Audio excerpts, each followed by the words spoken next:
Hello, thank you for joining me for a OMIC risk management webinar on the topic of telemedicine, how to mitigate liability risk.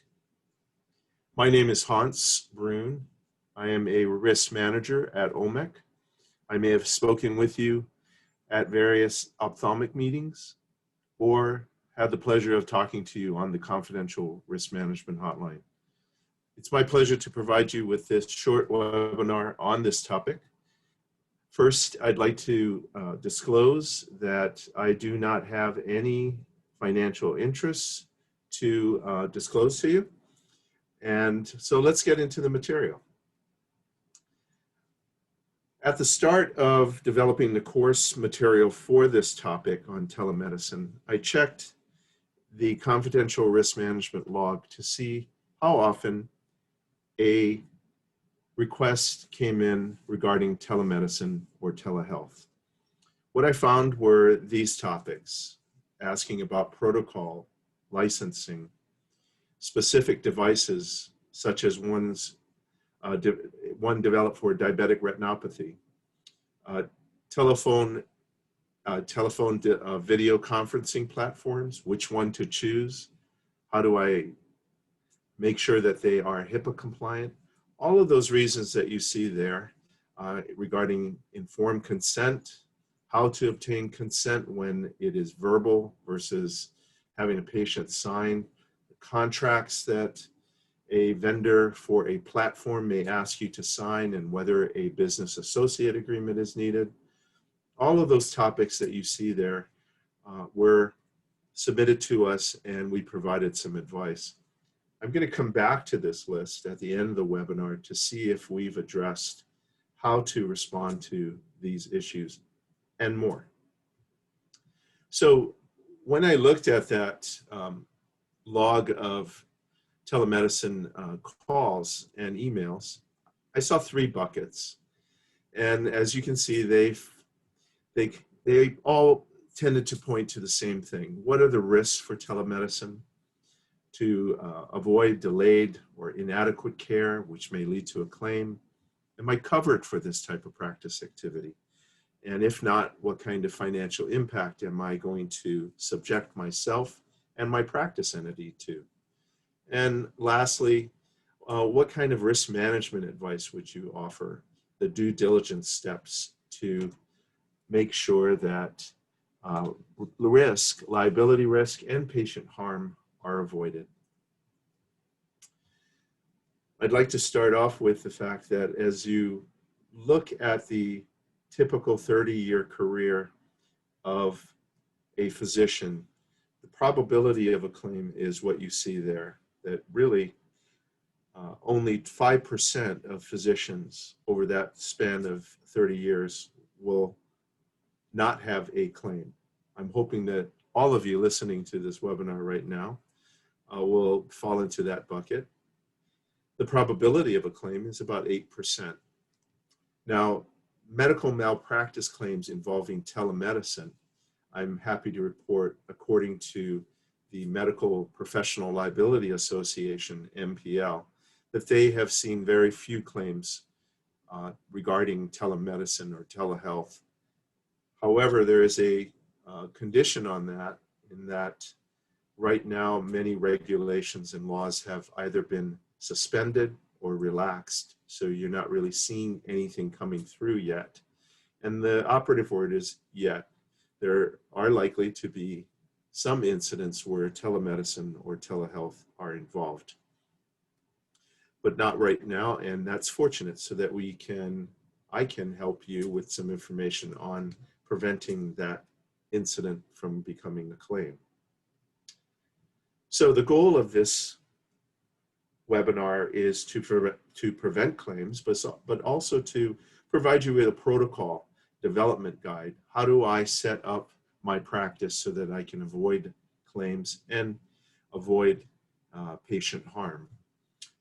The duty you have is to provide prudent and timely care. The main risk exposure here is that if you have documented medical issues for a patient, those in particular expose you to liability risk if you do not follow up in a timely manner, or at least make an attempt to do that you can document. The obstacles in front of you with respects to telemedicine are really practice restrictions that make it imperative that you use some other tool to be in contact with your patients. And during the COVID-19 emergency, practice restrictions certainly put that type of obstacle in front of you. Patients that are out of the area, either temporarily or you are reaching towards patients in another state, those are obstacles for you that telemedicine, while it is available to you, you have some other issues to make sure you are managing liability risk. And then lastly, patients that don't want to come into your office. The non-compliant patients that really have some valid reasons. They're frightened and do not want to expose themselves to health risks such as COVID-19. They may also live far away, and traveling to your office, they may not be so inclined. How do you handle that?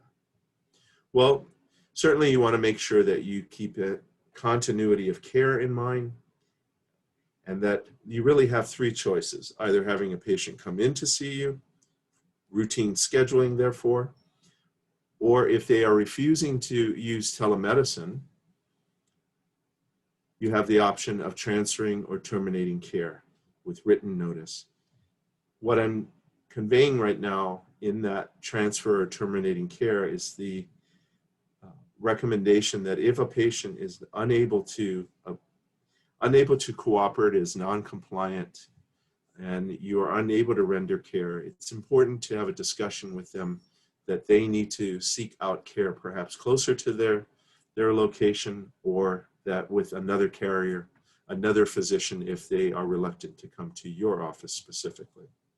So keeping continuity of care in mind with these three choices, and telemedicine being a great option if you are unable to see that patient in person.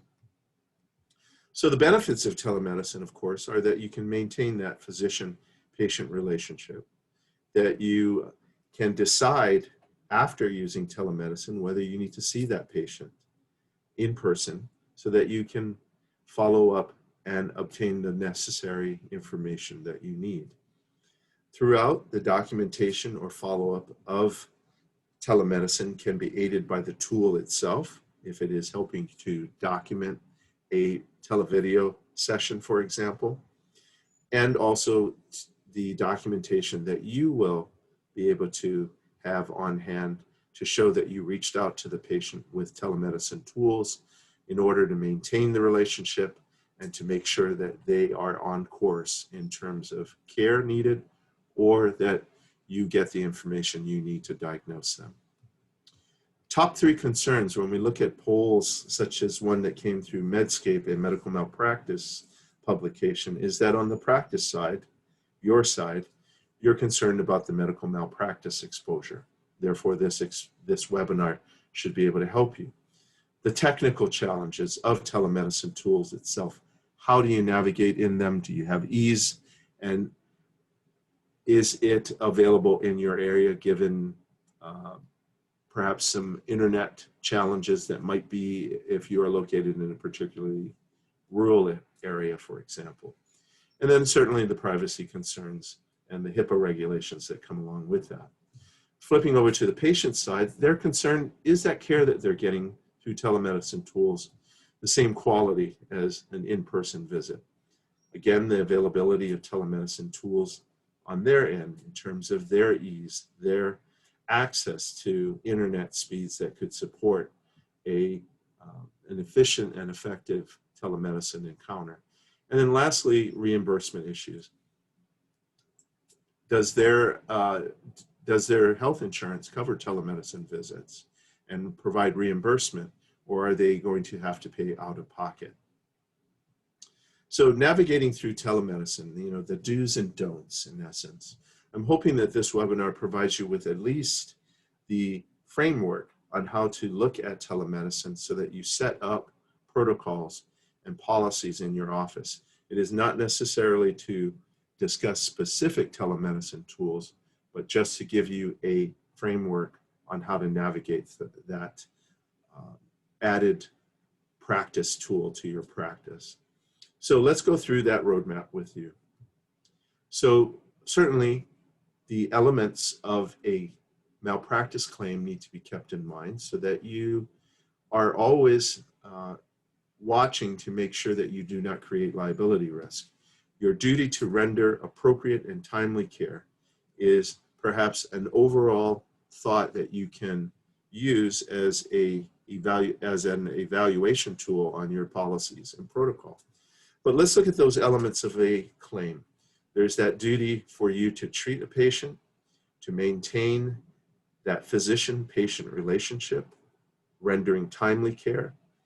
There is a deviation from that standard of care, that duty to provide care, that if it is breached, can create a liability risk. So those are the first two elements. There are two other elements in a claim for medical malpractice: direct causal relationship and damages. I did not put them in the same color on the screen that you're looking at because telemedicine is focusing, I believe, on the top two elements. So managing patient expectations are probably another stop along that roadway and along that framework. Are you managing patient expectations? At the get-go, at the onset of an encounter with a patient, I suggest that you clarify the expectations with the patient. So therefore, a consent form may be used where you are laying out specifically what will be the benefits, what will be the risks, what will be the limitations of telemedicine. That is documented, and documented sometimes verbally if the patient is not able to come in or provide a signature on the form. A verbal consent is okay during emergency situations like COVID-19, but perhaps you can send the form to a patient electronically. They can sign it or provide you with an electronic signature. Insurance is another issue that you want to make sure you, as a patient, they clarify that they have coverage for telemedicine visits. Availability, and what I mean there by practice outreach to patients, that duty to connect with the patient.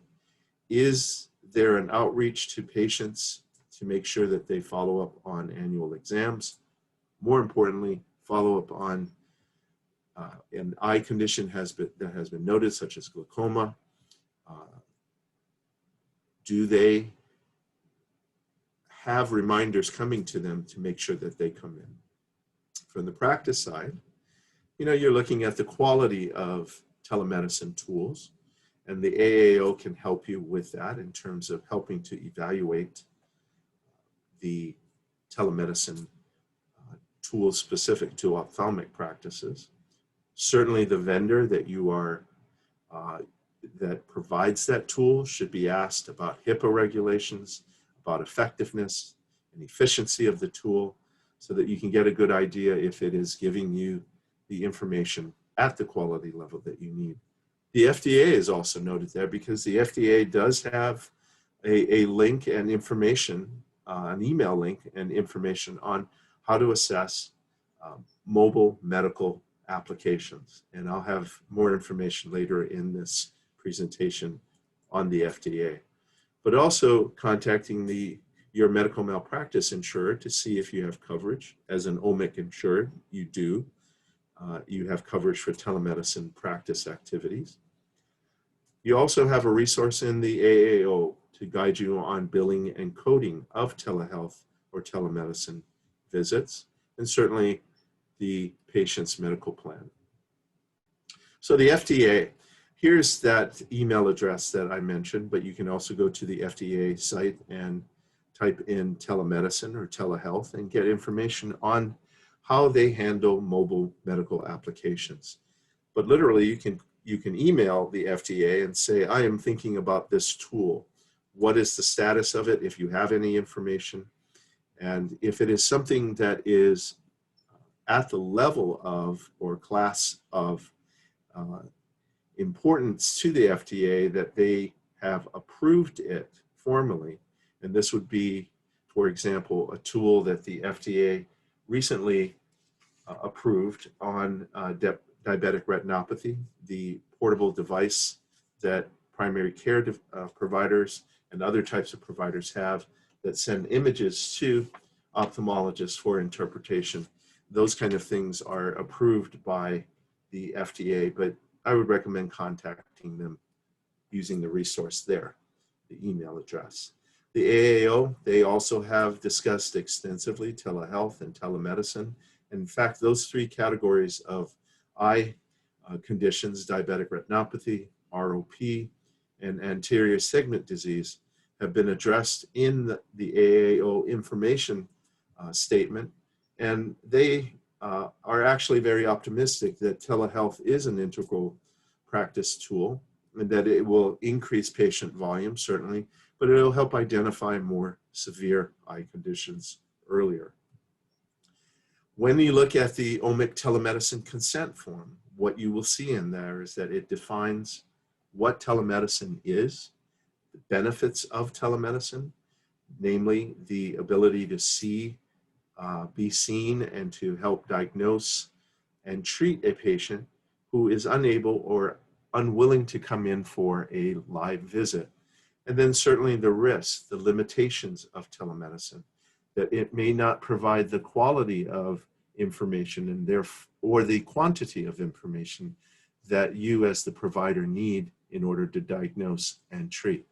So those limitations, including the fact that the patient is possibly going to be charged for that visit, is also part of the consent form, and certainly the documentation of the patient's verbal or written consent. On the AAO side, again, the resources there in the coding and billing area of the AAO, and certainly resources like the coding of telemedicine that they have published, will guide you on how to bill and be reimbursed for these telemedicine visits. So another stop then is looking at regulations and laws. From a licensing standpoint, I would recommend checking with the Federation of State Medical Boards, the FSMB, to see what the status is of licensing as respects your state and the state that your patient is residing in. Practice protocols, again, OMIC can help you with that, with the consent form, and also looking at your protocols with you, your drafts, and also the AAO. Billing, as I mentioned, the AAO and their billing and coding area, the Department of Health and Human Services as respects HIPAA guidelines, and the specific link to the Americans with Disabilities section of the government oversight for patients with special needs. And where this comes into play is that patients with special needs, such as those that are hearing impaired, there are specific requirements for telemedicine visits, the quality and the integrity of the video link that you need to be aware of. So you now have protocols hopefully in place, and you now know about regulations. Certainly, I would recommend stepping back and looking at the overall experience to see if it is a positive experience for the patient. And I mean positive in terms of is the tool helping to move patients efficiently through your practice? And is that information and is that tool providing effective information so that you can diagnose and treat? Looking at patients from a experience level in terms of the flow they have through your practice will help you cross-check your protocols against that experience and see where you need to make some modifications perhaps. To help you, again, the AAO has resources on maximizing scheduling when you are using telemedicine, and also helping you open up your practice or gear up your practice once you have restrictions in your area relaxed, or you just have scaled your practice down because of COVID-19 and you are now trying to bring it back up? How do you do it efficiently with less staff, perhaps, at the time? So some of the do's for this webinar are to keep in mind the duty to treat, know your insurance, know the patient's insurance, know the regulations and laws in your area and your state and other states. Perform a due diligence for the telemedicine tools that you have or are considering by using the FDA, the AAO, or contacting OMIC, or contacting the vendor themselves to ask about efficiency, quality, and privacy and confidentiality. Protocols and documentation.